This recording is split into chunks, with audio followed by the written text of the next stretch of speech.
नमस्कार बच्चों, मैं डिम्पल सैनी आप सभी का बहुत बहुत स्वागत करती हूँ आपके इस क्लास में। तो आप लोग आ चुके हैं और मैं भी आ चुकी हूँ। हमारी क्लास स्टार्ट हो चुकी है। 5 मिनट थोड़ी सी फिर डिले हो गई है और वैसे ही हमारे पास समय की कमी रहती है और फिर डिले हो जाती है। तो बच्चों, हार्दिक अभिनंदन है आपका आपकी क्लास में। तो आज हम यहाँ पर नया चैप्टर हमारा जो है ओ सदा नीरा, हमने जीवन परिचय पढ़ लिया था जगदीश चंद्र माथुर जी का कल, और आज हम इस चैप्टर को स्टार्ट करने वाले हैं, यानी कि सदा नीरा गंडक नदी, उसके बारे में पढ़ने वाले हैं। और इसकी जो कहानी है, निबंधात्मक रचना है ये उनकी, और निबंधात्मक रचना में ये क्या कहने वाले हैं, किस छोर पर, किस रास्ते पर लेकर जा रहे हैं, ये सारी चीजें हम पढ़ेंगे तब हमें पता चलेगा। तो अब शुरू करते हैं। तो यहाँ हम पढ़ने वाले हैं एक निबंधात्मक रचना जो जगदीश चंद्र माथुर जी के द्वारा लिखी गई है, और चैप्टर 7 है ये। अभी 7 चैप्टर ही चल रहे हैं, कम से कम 13 से 14 चैप्टर गद्य में है और 13 से 14 चैप्टर पद्य में है। 13 चैप्टर है शायद, तो काफी लंबा चौड़ा सिलेबस है हमारा, उसको पूरा करना है। तो यहाँ से हम ये बिहार की जो कहानी है वो शुरू करेंगे। बिहार के चंपारण में गंडक नदी बहती है और उस गंडक नदी की क्या कहानी है उसको हम यहाँ पढ़ने वाले हैं। कहानी बोल रही हूँ तो कहानी विधा में मत जाइएगा, कहानी बोल रही हूं तब भी आपको निबंधात्मक यानी निबंध विधा में रखना है इसको, ठीक है। बिहार के उत्तर पश्चिम कोण में चंपारण क्षेत्र की भूमि पुरानी भी है और नवीन भी। हिमालय की तलहटी में जंगलों की गोदी से उतारकर मानव शेषव सुलभ अंगों और मुस्कान वाली धरती को ठुमक ठुमक कर चलना सिखा रहा है।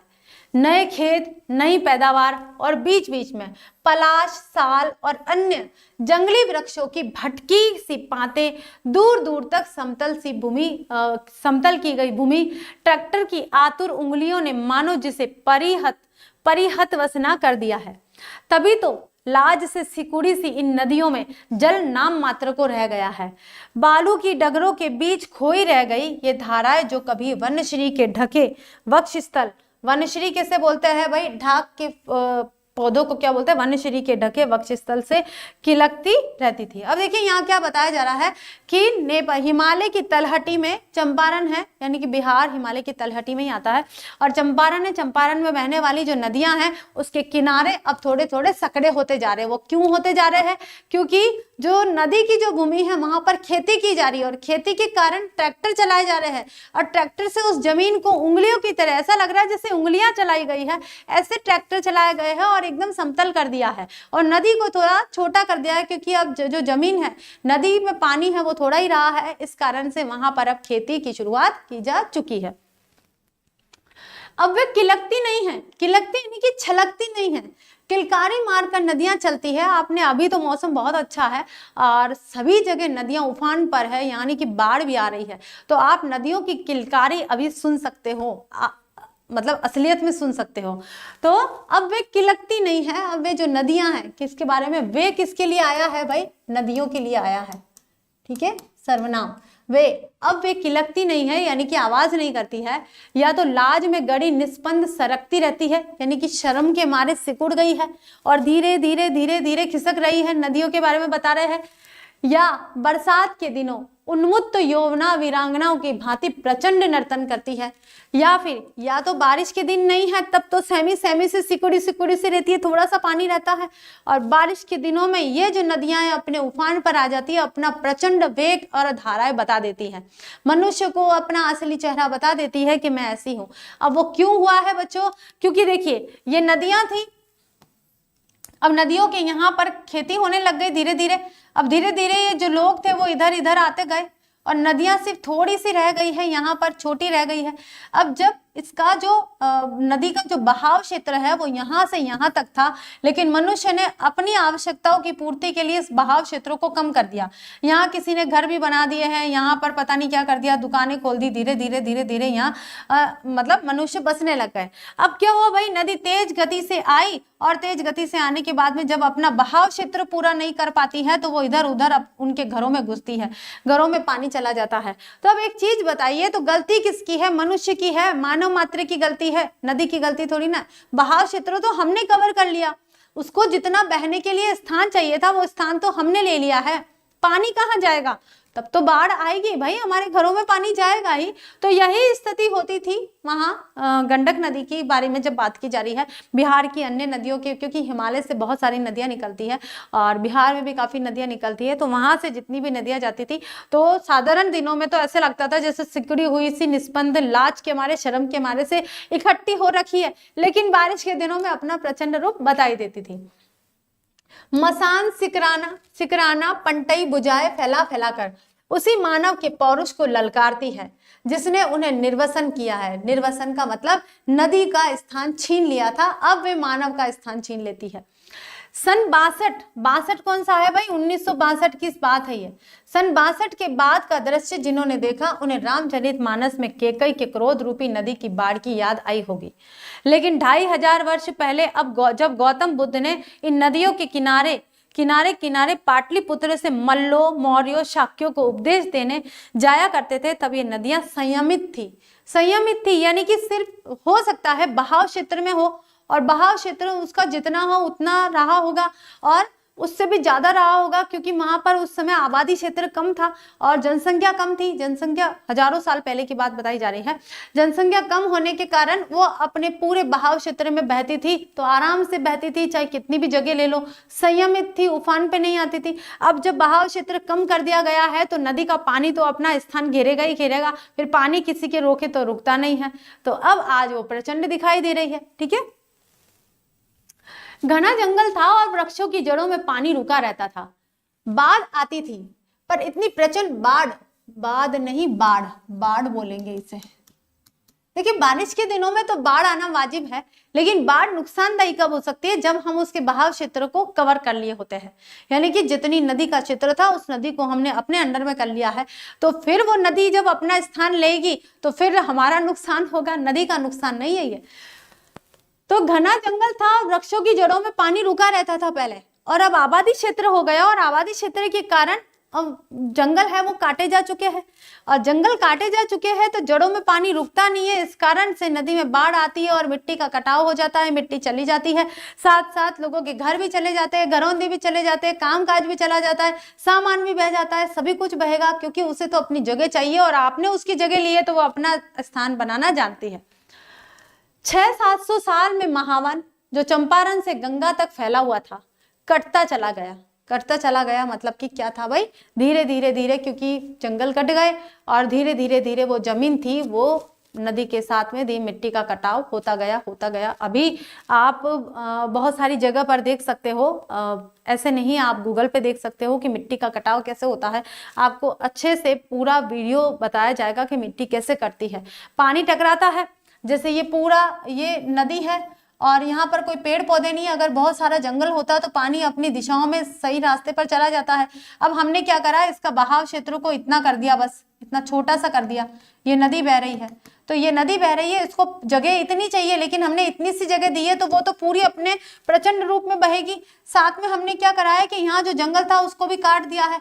अब क्या हुआ भाई, नदी ने अपना इतना रूप वापस ले लिया और साथ में यहाँ जो पानी टकराता है उससे मिट्टी पूरी कट कट के चली जाती है, और इस किनारे पर जितने भी घर बने हैं, होटल बने हैं, रेस्टोरेंट बने हैं, दुकानें बनी है, वो सारी की सारी उस नदी में समाहित हो जाती है।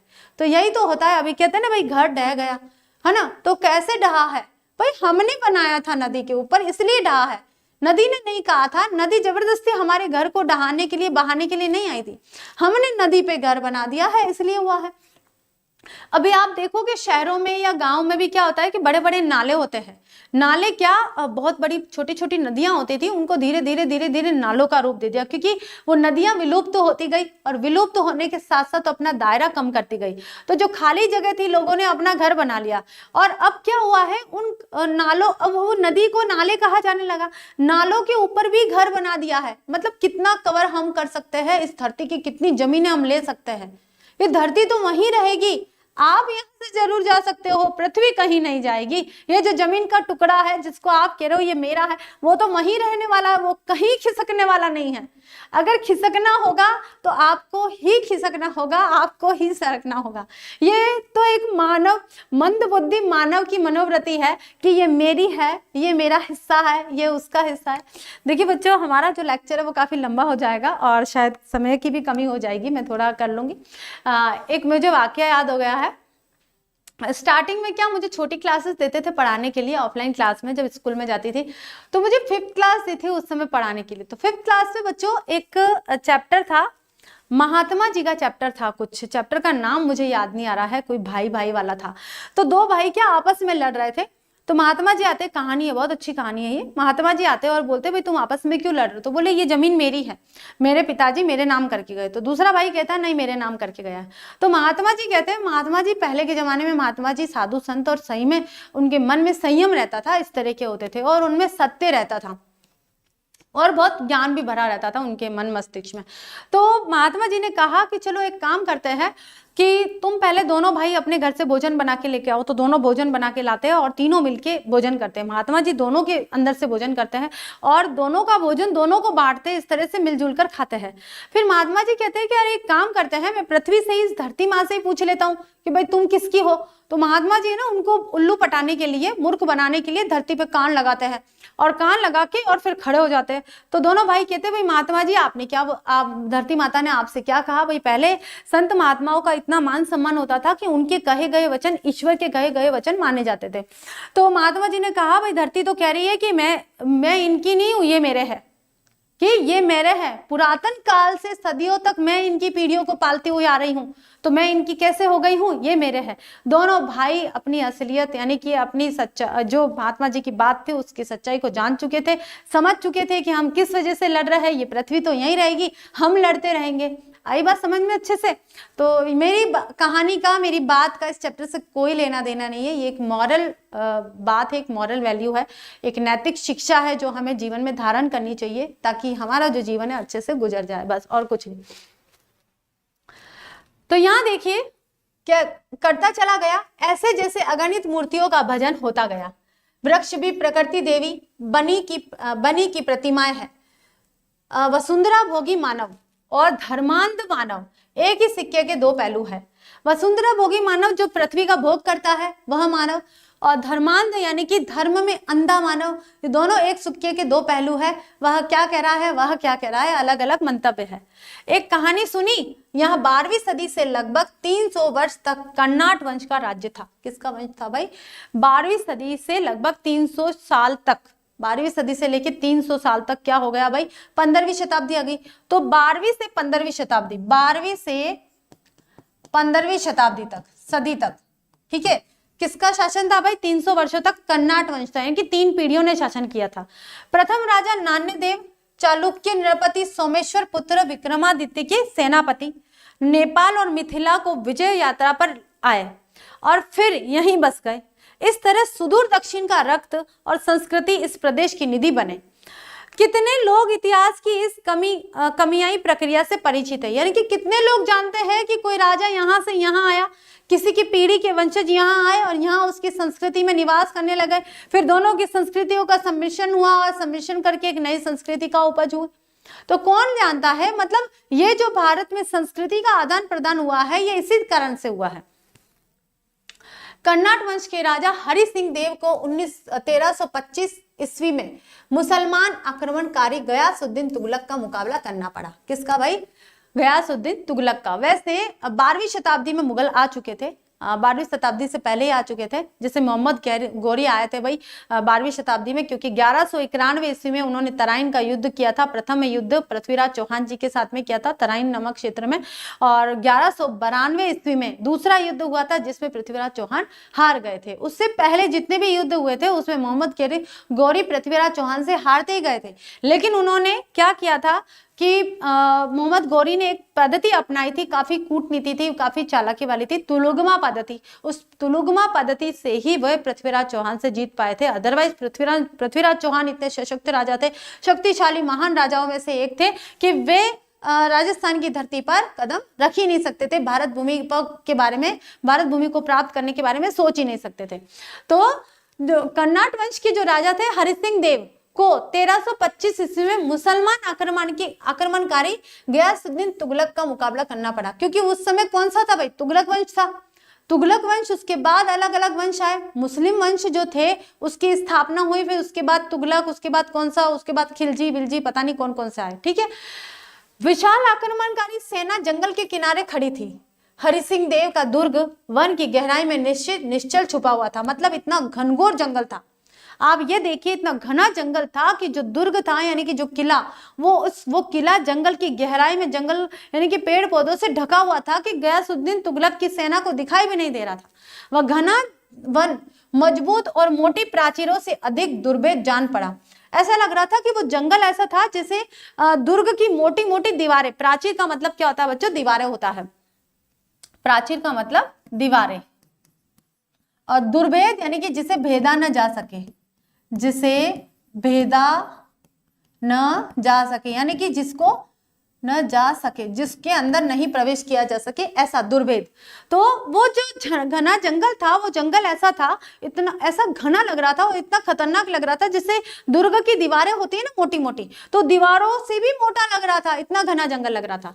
सुल्तान घोड़े से उतरा। अब ये बात क्यों बताई जा रही है कि देखिए उस समय पर्यावरण कैसा था, हमारी वनस्पति कितनी घनघोर थी और आज की स्थिति में कैसी है। गयासुद्दीन तुगलक ने जब हरि सिंह देव के साथ में युद्ध किया था, उस समय जंगल कैसा था? तो जंगल की विशेषता बताई जा रही है, जंगल के साथ में नदियों की विशेषता बताई जा रही है। किनारे खड़ी थी हरि सिंह का दुर्ग, वन की गहराई में निश्चल छुपा हुआ था। वह घना वन मजबूत और मोटी प्राचीरों से अधिक दुर्भेद जान पड़ा। सुल्तान घोड़े से उतरा। कौन सुल्तान? गयासुद्दीन तुगलक। तलवार से उसने एक विशाल विटप, विटप का मतलब क्या होता है? पेड़ के तने पर आघात किया, यानी कि वार किया। उसके गिरते ही बिजली सी दौड़ गई उसके सैनिकों में और हजारों तलवारें घने वन के वृक्षों पर टूट पड़ी। देखते ही देखते जंगल के बीच राह खुलती गई।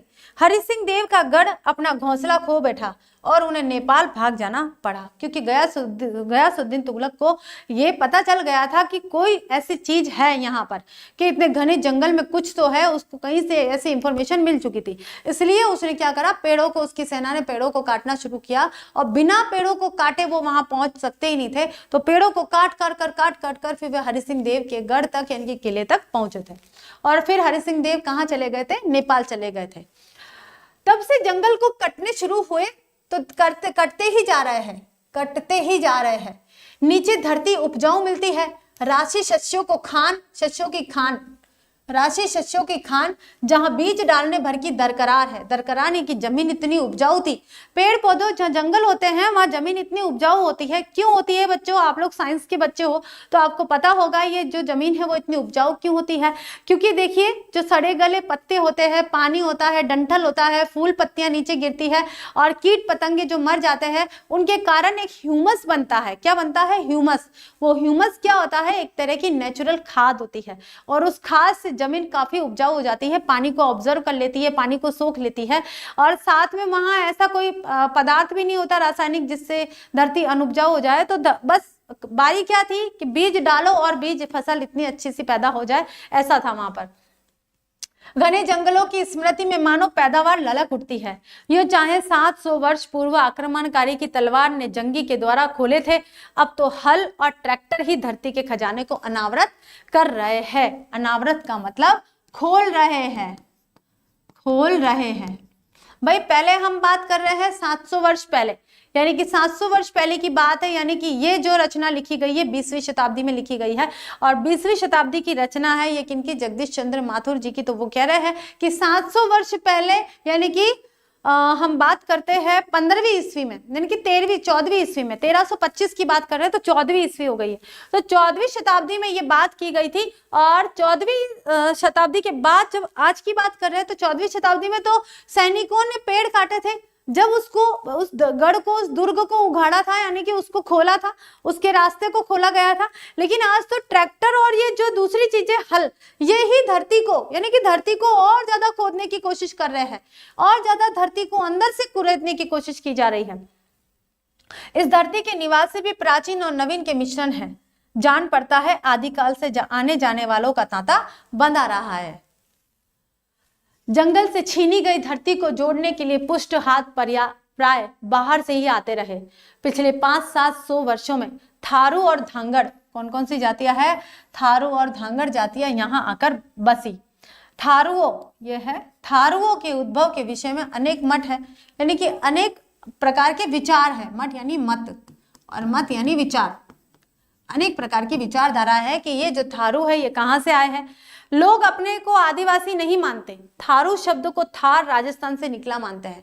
कि धांगड़ जाति कहाँ से आई है इसके अलग अलग विचार है, लेकिन थारू शब्द थार से संबंधित है और थार राजस्थान से है। तो ऐसा कहा जाता है कि जो थारू जाति है वो तो राजस्थान से आई है, और दूसरी जाति यहाँ पर कौन सी आई थी, बाहर से, धांगड़ जाति। तो इन दोनों जातियों के बारे में इस पैराग्राफ में बताया है।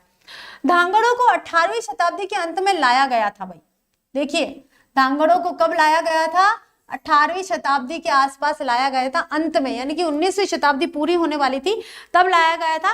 नील की खेती के सिलसिले में, क्या करने के लिए, नील की खेती, यानी कि कौन लाया था भाई, अंग्रेज लाए थे। ठीक है, धांगड़ जाति को कौन लेकर आए थे, अंग्रेज सरकार लेकर आई थी नील की खेती करवाने के लिए। कहां पर, बिहार के चंपारण में। ये लोग दक्षिण बिहार के छोटा नागपुर पठार से लाए गए थे, तो बिहार के थे ये। धांगड़ जाति कहाँ की थी भाई, बिहार की थी। और थारू जाति कहाँ की कही जा रही है, राजस्थान की कही जा रही है, थार की। वहां की आदिवासी जातियां कौन कौन सी है, ओराव, मुंडा और लोहार इत्यादि के वंशज है धांगड़। यानी कि चाहे ओराम जाति है या मुंडा जाति है, चाहे लोहार जाति है, इन तीनों के जो वंशज कहे जाते हैं वो क्या कहलाते हैं, धांगड़। और धांगड़ शब्द का मतलब होता है ओराव। ठीक है, भाड़े का मजदूर, जिसका अर्थ क्या होता है, भाड़े का मजदूर। धांगड़ शब्द का अर्थ क्या है, ओराव भाषा में है, और ओराव भाषा में इसका अर्थ क्या होता है, भाड़े का मजदूर लाना। तो एक तरह से ये एक तरह से क्या थे भाई, मजदूरी थे, जिनको खाना पिलाना, खाना पानी दे देते थे या कुछ आमदनी देते थे छोटी मोटी, उससे खुश हो जाते थे और वे काम करते थे। तो नील की खेती करने के लिए इन थारू और धांगड़ जातियों को अंग्रेज सरकार 18वीं शताब्दी के अंत तक बिहार के जो धांगड़ जाति है वो बिहार के छोटा नागपुर पठार से लाई गई थी, और थारू जाति राजस्थान से लाई गई थी नील की खेती करवाने के लिए। तो अगर क्वेश्चन आता है तो आप लोग कर सकते हो उसको अच्छे से। अब आगे देखते हैं।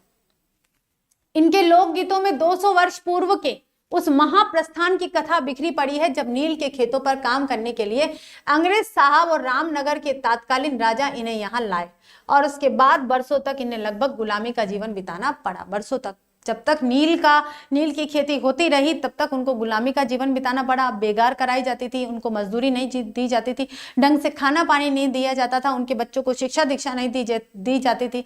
तो इस तरह से उन्होंने काफी मशक्कत से, काफी मुश्किलों से अपना जो गुलामी का जीवन है वो बिताया था। तो इसमें काफी और भी उतार चढ़ाव आने वाले इस निबंध में, हम इसको पढ़ेंगे अच्छे से। तो 200 वर्षों पूर्व जो महाप्रस्थान हुआ था, धांगड़ जाति और थारुओं को नील की खेती के लिए यहाँ लाया गया था अंग्रेज सरकार और वहां के जो राजा थे उनके द्वारा। ठीक है, आपस में धांगड़ मिश्रित ओराव भाषा में बात करते थे, यानी कि जो धांगड़ जाति के लोग थे वो या तो धांगड़ या ओराव या फिर लोहार आपस में ऐसी मिक्सअप भाषा में, क्योंकि वो सभी के वंशज गिने जाते थे। कोई ओराव के थे वंशज, कोई धांगड़ के वंशज थे, कोई था और दूसरी जाति के वंशज थे। तो इन सबके वंशज आपस में थे, तो ये मिक्सअप करके भाषा में बातचीत करते थे। दूसरों से भोजपुरी या मधेसी में दक्षिण बिहार के गया जिले से भूया लोग भी इसी भांति नील की खेती के लिए हिमालय की इस तलहटी में लाए गए थे। अब केवल धांगड़ और थारू ही नहीं, बिहार के और भी कोई क्षेत्र थे, वहां से भी भाड़े के मजदूर लाए गए थे। नील की खेती कराने के लिए बहुत सारी जनसंख्या को वहां इकट्ठा किया गया था। आदिवासी नहीं है, संभवतः मुसहर दुर्ग के अंग है। इन कर्मठ मजदूरों से नील कोठियों के साहब दासों की भांति काम लेते थे, किंतु संपदा में भागी ये कभी नहीं बन पाए। संपदा यानी कि नील की खेती के उपरांत नील की खेती से जो प्राप्त धन होता था, उस धन के कभी भी भागीदार नहीं बने थे। सिर्फ और सिर्फ काम के भागीदार बने थे, काम करते थे, उनकी गुलामी करते थे। आने वालों का तांता बंधा हो रहा, यानी कि बंधा ही रहा, वो नहीं बंधा ही रहा। जो आने वाले थे, वहां पर लोग आ रहे थे चंपारण में, वो उनका तांता यानी कि उनका लगातार आना जाना रहा।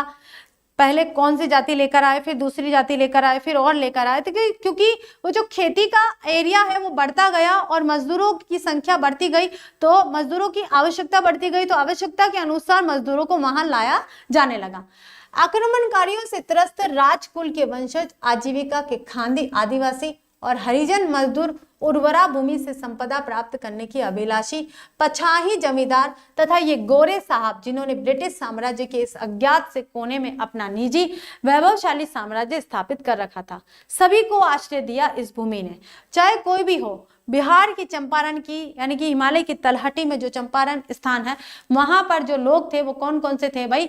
चाहे आक्रमणकारी से त्रस्त राजकुल के वंशज हो अपनी आजीविका के लिए, या फिर आदिवासी हो, या फिर हरिजन मजदूर हो, या उर्वरा का भूमि से संपदा प्राप्त करने वाले लोग हो, या फिर जमींदार हो, या फिर ये गोरे हो यानी कि ब्रिटिश हो, इन सभी को इन्होंने इस अज्ञात कोने में, जिसको कोई जानता भी नहीं था, पूरा भारत देश इससे अनभिज्ञ था कि बिहार में नील की खेती करवाई जाती है, बहुत कम लोगों को पता था। वहां से धीरे धीरे इस तरह की गुप्तचर सूचनाएं लेकर आते थे कि हमारे देशवासी है, वहां पर उनके साथ अत्याचार हो रहा है, उनके साथ इस तरह से कार्य कराया जा रहा है, गुलाम बनाकर रखा जाने लगा है। तो इस तरह से जो थोड़ी थोड़ी जो सूचनाएं हैं वो जरूर पहुंचती थी, लेकिन पूरा सत्य नहीं पहुंच पाया था, तो सभी लोग अनभिज्ञ भी थे उससे। पिछले 10-12 वर्षों में एक नया त्रस्त समुदाय यहाँ आया, पूर्वी बंगाल के शरणार्थी चंपारण में शायद पहला प्रयास किया गया। पूर्वी बंगाल के शरणार्थियों को निश्चित योजना के अनुसार बसाने का थारुओं और धांगड़ों के बीच शस्य श्यामला भूमि उनकी भी धात्र बनी है। यानी कि पहले तो देखिए हिमालय की तलहटी में पहले कोई नहीं था, लेकिन हिमालय की तलहटी में बहने वाली नदियों के किनारे पर थारू और धांगड़ और औराव और भी दूसरी जातियां थी, उनको बसाने के कार्य किया जाने लगा। क्यों किया जाने लगा? कि ताकि नील की खेती हो सके। और धीरे धीरे वे थारू और धांगड़ जाति वहीं के हो लिए, और उनकी जो भी जमीनें थी आजादी के बाद में उनको मिल गई। उसके बाद क्या हुआ भाई? जो पूर्वी बंगाल था, यानी कि बंगाल विभाजन हुआ था, या बंगाल विभाजन की बात करते हैं, यानी कि जब बांग्लादेश बना था तो पूर्वी बंगाल जो था उसके वहां के लोगों को यहाँ बिहार के हिमालय की तलहटी में बसाने का कार्य शुरू हुआ। फिर ये सभी मिलके उस धरती माता के साथ में एक साथ रहने लग गए थे। बिछुड़ी माता के सुखद संस्पर्श को स्मृति धान के खेतों में इन्हें मिली। धान क्या होता है भाई? चावल, ठीक है। और हिमालय की पद स्थली पर मानो गंगा सागर में चरणोदक उंडेला इतिहास की उंगलियां ऐसी वीणा पर थिरकी जिसकी हर झंकार एक अलग स्मृति की प्रतिध्वनि है, अलग याद की झंकार है। उस दिन चंपारण के एक सुदूर गांव में इस वीणा की विविध रागिनी सुनने को मिली, थारुओं की अनुपम ग्रह कला। अब देखिए जो जगदीश चंद्र माथुर जी है वो अपने अनुभव बता रहे हैं निबंध के माध्यम से, जब वे चंपारण के उस क्षेत्र में गए थे और वहां की कहानी को उन्होंने आत्मसात किया कि कैसे ये थारू और धांगड़ जाति यहाँ पर बसी थी, कैसे अंग्रेज सरकार ने उनके साथ अत्याचार करा था, वगैरह वगैरह जितनी भी बातें थी उनको सबको पहले से भी उन्होंने कहीं पढ़ रखा था, याद और नहीं पढ़ रखा तो वहां के लोगों ने अपने वंशजों की बातों को उनको बताया। तो इस तरह से उन्होंने यहाँ उनकी जो भी उनके संगीत कला थी, यानी कि वीणा की रागिनी सुनने को, जो भी उनका स्वर था उसके स्वर को उन्होंने सुना। थारुओं की अनुपम ग्रह कला, धांगड़ों का नर्तन। थारू क्या करते थे भाई? ग्रह कला में निपुण थे, धांगड़ नाचने में निपुण थे। पूर्वी बंगाल के पुनर्वासित जिनको फिर से वहां पर आसरा दिया गया था, किसानों के करुण कीर्तन, उनका कीर्तन कैसा था भाई? करुणा युक्त था। यद्यपि मेरे अनुरोध पर एक देहाती प्रदर्शनी का आयोजन किया गया था, तथापि थारुओं की कला मूलतः उनके दैनिक जीवन का अंग है। जिस पात्र में धान रखा जाता है वह सीक का बनाया जाता है। कई तरह के रंगों और डिजाइनों के साथ सीक की रंग बिरंगी टोकरियों के किनारे सीप की झालर लगाई जाती है। झोपड़ी में प्रकाश के लिए जो दीपक है उसकी आकृति भी कलापूर्ण है, यानी कि सब कुछ हस्तकला से करते थे, हाथों से बनाते थे। चाहे धान रखने के लिए बड़े बड़े टोकरे बनाने हैं तो हाथों से बनाते थे, चाहे लालटेन जो जलता था यानी कि दीपक जो जलता था, उस दीपक जो रोशनी करने के लिए वो भी जो दीपक है वो भी कलाकृति का काम करता था, यानी कि बहुत अच्छी आकृति का बनाया गया था अलग अलग डिजाइनों से। शिकारी और किसान के काम के लिए जो पदार्थ मूंज से बनाए जाते थे उनमें भी सौंदर्य और उपयोगिता का अद्भुत मिश्रण दिखाई पड़ता था।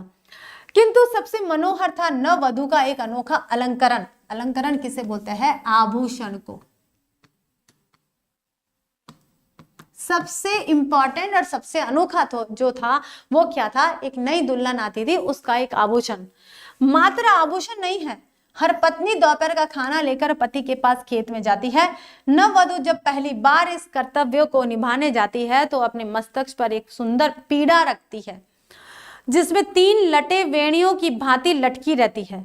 हर लट में धवल सीपों और एक बीज विशेष के सफेद दाने पिरोए जाते हैं। इस तरह का कोई ऐसा आभूषण होगा, मैंने देखा नहीं है इसमें, जिस तरह से बता रहे हैं वैसे ही, कि ऐसा आभूषण होगा जैसे मस्तक पर एक पीढ़ा रख लिया है और यहाँ पर 3 लटें निकल रही है, हो सकता है ऐसा होगा कुछ। और ये पीढ़ा रखकर ही सबसे पहले खेत में अपने पति को खाना देने जाती थी। सफेद दाने जैसे पिरोए, सीप के पिरोए रहते थे, मोतियों के पिरोए रहते थे। पीढ़े के ऊपर सीख की कलापूर्ण टोकरी में भोजन रखा होता है। टोकरी को दोनों हाथों से संभाले जब लाज भरी सुहाग भरी वधु धीरे धीरे खेत की ओर अपने पग बढ़ाती है तो सीप की वेणियां रजत कंकणों की भांति झंकृत हो उठती है, जैसे चांदी के पत्थर नहीं झंकृत होते हैं, एक दूसरे से टकराते हुए ऐसे लगते हैं। और सारा गांव जान लेता है कि वधु अपने प्रियतम को कलेऊ कराने जा रही है। कलेऊ का मतलब क्या होता है बच्चों? नाश्ता, सुबह का नाश्ता है, उसे कलेऊ कहा जाता है। ठीक है। इस मधुर और स्निग्ध संस्कृति की अपेक्षा धांगड़ों का सामाजिक जीवन अधिक प्रखर और उल्लासपूर्ण है। ठीक है। स्त्री पुरुष दोनों ढलती शाम के मंद प्रकाश में सामूहिक नृत्य करने लगे। औराव नृत्य से मिलते जुलते ही नृत्य होते हैं धांगड़ों के, यानी कि औराव के, क्योंकि धांगड़ जाति कहाँ से निकली थी भाई? धांगड़ का मतलब होता है भाड़े का मजदूर, और भाड़े का मजदूर है वो अलग अलग जाति है। जैसे वहां पर औराव थी, धांगड़ थे और भी दूसरी थी, उन जातियों से निकलकर ये जाति आई थी, उनके ही वंशज कहे जाते थे। तो सब मिक्सअप था, उनकी संस्कृति में सब कुछ मिश्रण के तौर पर था, और मिश्रण के तौर पर भी उनका जो संगीत था वो भी मिश्रित था। साथ में उनका जो नृत्य था, यानी कि स्त्री पुरुष मिलकर शाम को नृत्य किया करते थे कामकाज करने के बाद में मनोरंजन के तौर पर। ये उनकी संस्कृति बन गई। धीरे धीरे उनकी संस्कृति का निर्माण हो गया अलग से धांगड़ जातियों का। किंतु कुछ निजी विशेषताएं भी है। मर्द अपने दाहिने हाथ में रंगीन रुमाल लिए हुए उसे हिलाते जाते हैं नृत्य करते समय। जो पुरुष होते हैं अपने दाहिने हाथ, सीधे हाथ में रुमाल लेकर और ऐसे हिलाते रहते हैं। यह नेपाल का प्रभाव जान पड़ता है, यानी कि नेपाली संस्कृति भी थोड़ी सी प्रवेश कर गई है। अब देखिए बच्चों, होता भी यही है। देखिए, हो सकता है ये वाला जो सीन है वो धांगड़ जातियों का ही है। इस तरह से ये देख लीजिए, ये आदिवासी जो संस्कृति होती है वहां की ये है छवि। और आपको पूर्वी भारत या फिर हिमालय की तलहटी में जो भी है, अरुणाचल प्रदेश देखिए, सिक्किम देखिए या बिहार, इनकी जो छत्तीसगढ़, झारखंड, यहाँ के आदिवासी इलाके हैं, इन आदिवासी इलाकों में आपको काफी ऐसी संस्कृतियां देखने को मिलेगी अलग अलग तरह की। तो उनका ही सम्मिश्रण या धांगड़ जाति के लोगों में दिखाई पड़ता है। गीतों में कल्पना और चित्रोपमता अधिक जान पड़ी भाषा में भोजपुरी और औराव का मिश्रण था। अब भोजपुरी क्यों मिक्स हो गई? क्योंकि बिहार में रहने लग गए थे। और औराव क्यों थे? क्योंकि उनकी पैतृक भाषा थी। तो होता भी ये है कि हम जहाँ रहने लगते हैं और जहाँ से आए होते हैं, तो जहाँ रहने लगते हैं उसके शब्द उस हमारी मातृभाषा में सम्मिलित होकर और एक मिश्रित भाषा का रूप ले लेती है। नृत्य के बीच बीच में कुछ लड़के तरह तरह के पशुओं की आकृति बनाकर आते हैं और गीतों की मधुर व्यंजना के बीच प्रहसन की छवि दिखा जाते हैं। आगे देखिए, रीछ कौन होते हैं बच्चों? भालू। ठीक है, देशी भाषा में उसे रीछ कहा जाता है। भालू की जैसे ही होते हैं, भालू की तरह ही होते हैं। रीछ, शेर, हिरण इन निसर्ग प्रेमी नर्तकों के बीच, निसर्ग का मतलब होता है निश्चल, एकदम निश्चल, बिना स्वार्थ के। तो रीछ, शेर, हिरण इन निसर्ग प्रेमी नर्तकों के बीच हिलमिल कर कूद रहे हैं। लगा कि सदियों की नागरिक सभ्यता के अनगिनत पर्दे उठ गए और निबंध नर नारियों की आदिम किंतु सुषमा भरी झांकी मिली। और उसके बाद पूर्वी बंगाल के कीर्तन, पूर्वी बंगाल के लोग जो वहां पर निर्वासित किए गए थे, कहां पर? हिमालय की तलहटी में, यानी कि बिहार में पूर्वी बंगाल के लोग भी निर्वासित किए गए थे। उनका कीर्तन, यानी कि उनका करुण कीर्तन, उनका कीर्तन कैसा था बच्चों? करुण था, करुणा से भरा हुआ था, गंभीर, विषादपूर्ण, काफी गंभीर था। विषाद यानी कि दुखपूर्ण, उनका दुखपूर्ण ये जो कीर्तन है, वातावरण में अनादि गुंज का स्रोत बह निकला। भागीरथी के नाविकों की याद, भागीरथी क्या है भाई? गंगा का दूसरा नाम है भागीरथी। भागीरथी गंगा भी कहते हैं ना, क्योंकि भागीरथ ऋषि ने भी गंगा को धरती पर लाए थे और इसलिए उसे भागीरथी गंगा कहा जाता है। भागीरथी के नाविकों की याद प्रतिध्वनित होने लगी।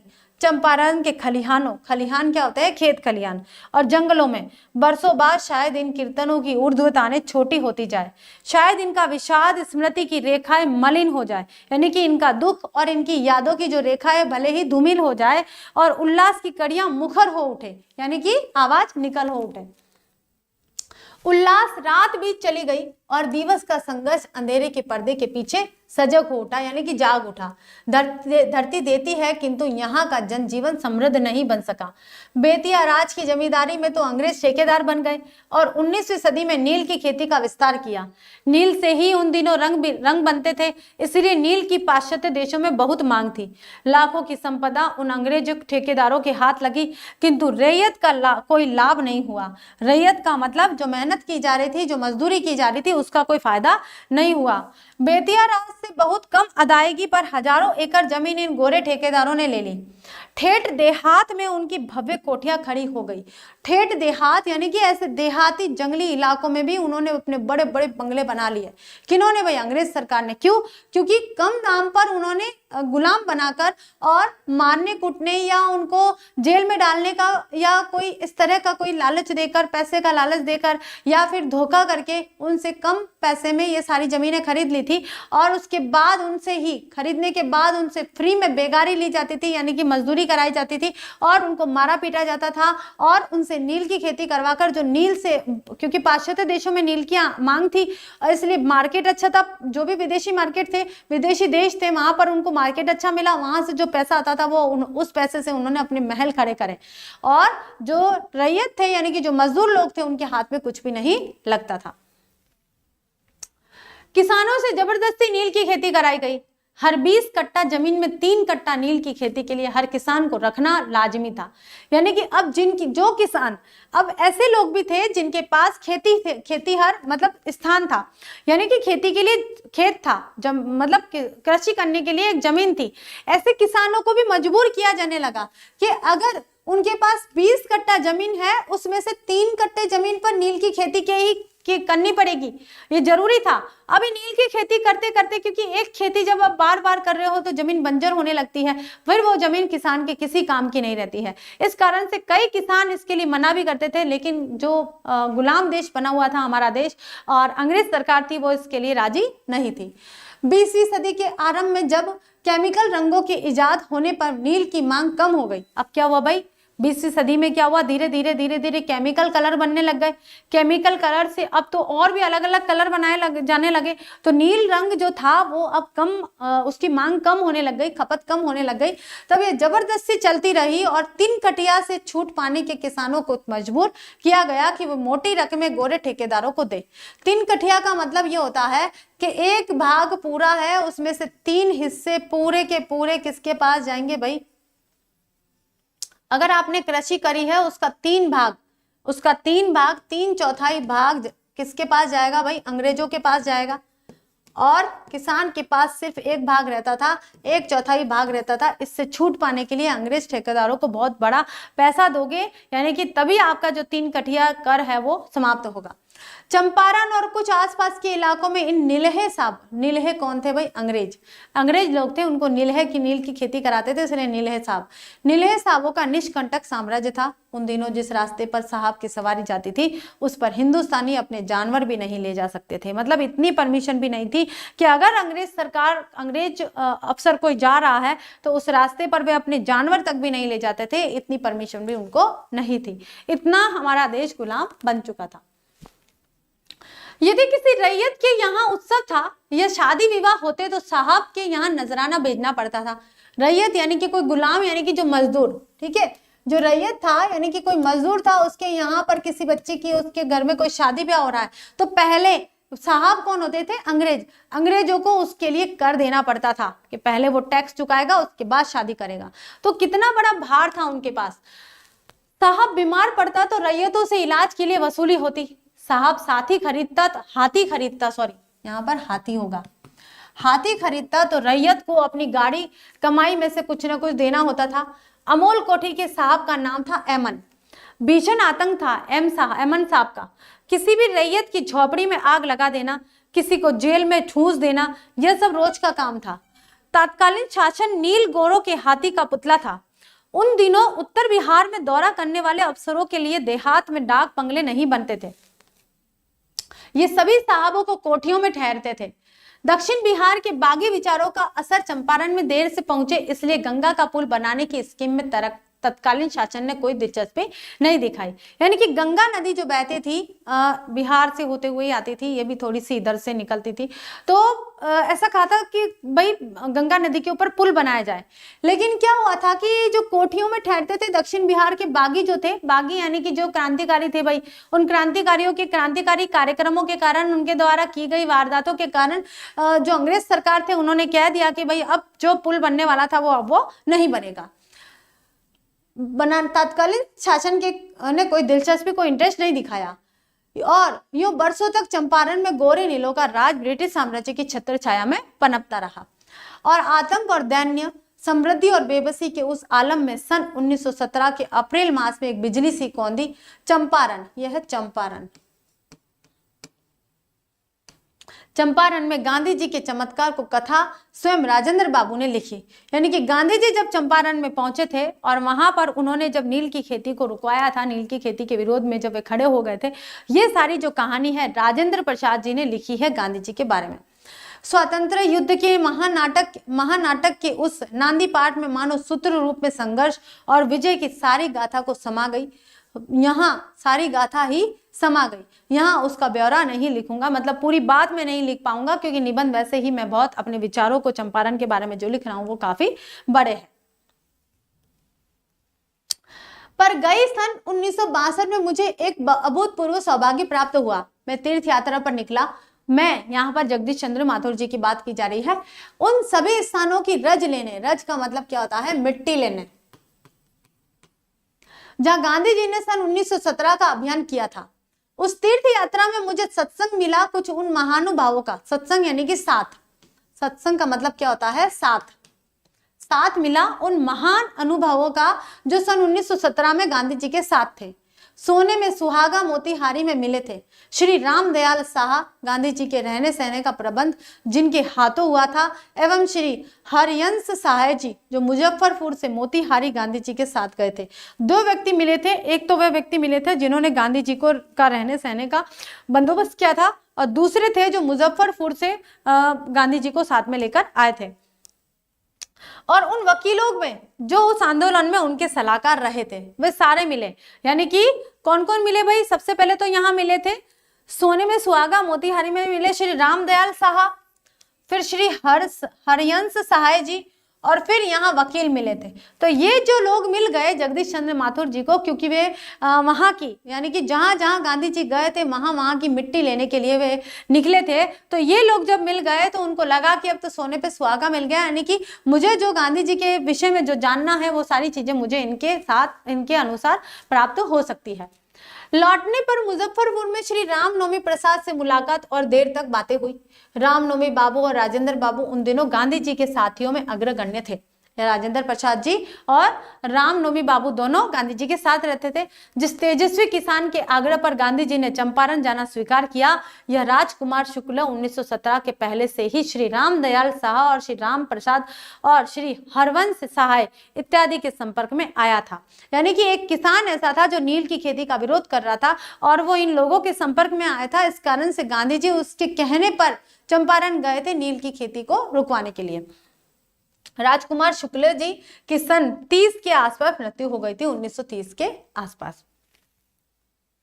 किंतु मेरा अविस्मरणीय अनुभव रहा सुदूर बीती हरवा गांव में। गांव अमोलया के निकट है, जहां सन 1917 में एमएन साहब की तूती बोलती थी, यानी कि उनका वर्चस्व था। जब गांधी जी चंपारण की रैयत को भय और अत्याचार के चंगुल से बचाने का प्रयत्न कर रहे थे, तब उन्होंने ग्रामीण जनता की सामाजिक अवस्था के सुधार को भी श्रीगणेश किया। यानी कि ग्रामीण जनता का सामाजिक सुधार भी होना चाहिए। श्री रामनवमी प्रसाद ने बताया कि एक दिन किसी गांव में किसानों की शिकायतों का अध्ययन करने गांधी जी जा रहे थे। उनके साथ दूर जाना था। हाथी पर दोनों सवार थे, कड़ी धूप थी। तभी गांधी जी ने गांवों की दुर्वस्था को दूर करने में शिक्षा की महत्ता पर अपने विचार प्रकट किए कि गांवों की जो दुरावस्था चल रही है उसका उसको शिक्षा के माध्यम से ही दूर किया जा सकता है। उन्होंने कहा कि जब तक ग्रामीण बच्चों की शिक्षा की व्यवस्था नहीं होगी तब तक केवल आर्थिक समस्याओं को सुलझाने से काम नहीं चलेगा। उन्होंने कहा कि वे चंपारण में कुछ ग्रामीण विद्यालयों की स्थापना करना चाहते थे। थोड़े दिन बाद उन्होंने 3 गांवों में आश्रम विद्यालय स्थापित किए और ये आश्रम विद्यालय कहाँ थे? बड़हरवा 1 नंबर, मधुबन 2 नंबर और बितिहरवा 3 नंबर। कुछ निष्ठावान कार्यकर्ताओं को तीनों गांवों में तैनात किया और वे कार्यकर्ता आए गुजरात और महाराष्ट्र से। महरवा का विद्यालय विदेश में शिक्षा प्राप्त इंजीनियर श्री भवनजी गोखले और उनकी विदुषी पत्नी अवंतीबाई गोखले ने चलाया। साथ में देवदास गांधी भी थे। उसके बाद में मधुबन में गांधी जी ने गुजरात से नरहरि दास पारिक और उनकी पत्नी तथा अपने सेक्रेटरी महादेव देसाई को भेजा। ठीक है, देखिए कहाँ बड़हरवा, तो बड़हरवा में किनको भेजा भाई?